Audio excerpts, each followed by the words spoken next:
இன்னைக்கு ஈஸ்டருக்கு வந்து சாம பூசைக்கு போயிடலாம் அப்படின்னு சொல்லிட்டு சாம பூசைக்கே கிளம்பி போயிட்டோம் பார்த்துக்கோங்க. கரெக்டாக 11 மணிக்கு எங்கள் ஊரில் ஆரம்பிச்சுது.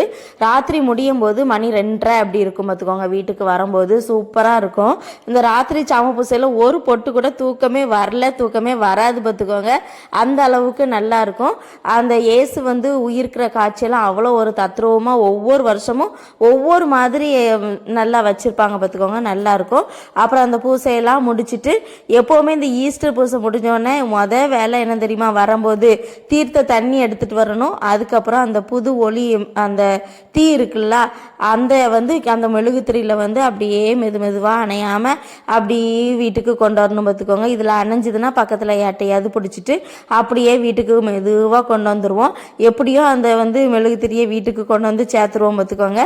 அப்படியே கொஞ்சம் நேரம் எரிய வச்சுட்டு அதுக்கப்புறமா அணைச்சிட்டு சரி படுத்துடலாம் அப்படின்னு சொல்லிட்டு எல்லாருக்கும் ஈஸ்டர் தின நல்வாழ்த்து.